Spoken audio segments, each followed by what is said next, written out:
এই পৃথিবীটা বৈষম্যহীন সুন্দর হওয়ার প্রয়োজন হলেও সেটা কিন্তু হয়নি। কেন এ কথা বললাম? যেমন ধরুন, এই পৃথিবীতে তো আমরা সবাই মানুষ হয়ে জন্মাই, তাই না? কিন্তু কি অদ্ভুত ব্যাপার দেখুন, জন্মের পর থেকেই কেউ বেশি গুরুত্ব পায়, আবার কেউ পায় কম। এর কারণটাও অদ্ভুত। কারণটা জানতে চাইলে আগামী কিছুক্ষণ থাকতে হবে গল্পে গল্পে আমার সাথে। বিশ্বাসের গল্প থেকে আমি সৈকত থাকছি নতুন কোনো গল্প নিয়ে।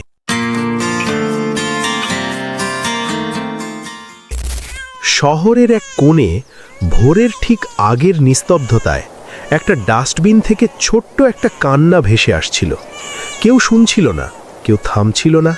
এক ময়লা কুড়ানি, নাম তার রঘু কাকা, কান্নাটা শুনে থেমে গিয়েছিলেন। ডাস্টবিন খুলে তিনি যা দেখেছিলেন তার চোখ ভিজে অশ্রুসিক্ত হয়ে গিয়েছিল। এক মুঠো মাংস না, একটা মানুষ। তিনি শিশুটিকে কোলে তুলে নিয়ে কাঁদতে কাঁদতে বললেন, হায় ঈশ্বর, এত বড় পাপ কে করল? এরপর আশেপাশে কাউকে না দেখে দ্রুত বাড়ি ফিরে গেল রঘু। বাড়ি গিয়ে সে তার স্ত্রী রেখাকে ডেকে তুলল। স্ত্রী চোখ কচলাতে কচলাতে উঠে বলল, কি হয়েছে? এত ভোরে জোরে চিৎকার করছো কেন? রঘু কোনো কিছু বলে ওঠার আগে তার স্ত্রী চমকে উঠে বলল, ওমা, তোমার কোলে এটা কে? এটা কার বাচ্চা? কোত্থেকে নিয়ে এসছো এটাকে? উত্তরে রঘু নির্লিপ্তভাবে বলল, এভাবে বলছো কেন? দেখো কত সুন্দর ফুটফুটে বাচ্চা। এ তো ঈশ্বরের দান। পরম করুণাময় ঈশ্বর নিজে আমাদের দিয়েছেন। তা না হলে এত বছর ময়লা কুড়াই, কখনো কিছু পেলাম না। হঠাৎ আজকে সামনের ডাস্টবিনে ময়লা পরিষ্কার করতে গিয়ে ওকে পেলাম। রঘুর এই কথা শেষ হতে না হতেই তার স্ত্রী রেখা চিৎকার করে বলল, কি? তুমি ওকে ডাস্টবিন থেকে কুড়িয়ে পেয়েছ? কার না কার পাপ। যাও, এক্ষুনি ডাস্টবিনে ফেলে দিয়ে আসো। এই পাপ আমরা রাখবো কেন? রেখার এই কথাগুলো শুনে রঘু বলল, আরে তুমি এভাবে কথা বলছো কেন? এখানে বাচ্চাটার কি দোষ? আর কোনো বাচ্চা কখনো পাপ হয় না। রেখা বলল, তোমার এত জ্ঞানগর্ভ ভাষণ শোনার আমার কোনো ইচ্ছে নেই। যেটা বললাম সেটা করো। যাও, এই পাপ বিদায় করো।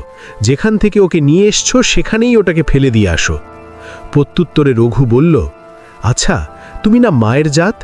এই ফুটফুটে শিশুটিকে দেখে তোমার একটু মায়া হচ্ছে না? তাছাড়া 5 বছর হলো আমাদের বিয়ে হয়েছে, আমাদের তো কোনো সন্তান হয়নি। ঈশ্বরের দান মনে করে ওকে তো আমরা রেখে দিতেই পারি। জবাবে রেখা বলল, না, ডাস্টবিন থেকে কুড়িয়ে পাওয়া কোনো পাপের ফসল আমাদের সন্তান হিসেবে তুমি মেনে নিলেও আমি মেনে নিব না। এই কথা শুনে রঘু খুব ক্ষেপে গিয়ে বলল, কি? তুমি আবারও পাপের ফসল বলছো? এরপর রাগে দাঁতে কিরমির কিরমির করতে করতে রঘু রেখাকে জোরে কষিয়ে এক থাপ্পড় বসিয়ে দিল। তারপর বাচ্চাটাকে ঘরে বিছানায় শুইয়ে দিয়ে বলল, ওর জন্য দুধার ব্যবস্থা করো। আমি আর কোনো ঝামেলা চাই না, আমি বাকি কাজ সেরে আসছি। রঘু এই কথা বলে বাড়ি থেকে বেরিয়ে যাওয়ার সময় রেখা চিৎকার করে বলতে লাগল, এই বাচ্চা যদি এই বাসায় থাকে তাহলে আমি এই বাসা থেকে বেরিয়ে যাব। বেরিয়ে যাও বলে রঘু হন হন করে চলে গেল। এর ঘণ্টা দুয়েক পরে বাড়ি ফিরে এসে রঘু দেখল বাচ্চাটা খাটে শুয়ে কাঁদছে। ঘরে আর কেউ নেই। রেখা কি সত্যি রঘুকে ছেড়ে চলে গেছে? আর এই ডাস্টবিনে পাওয়া বাচ্চাটিকে নিয়ে রঘু এখন কোথায় যাবে?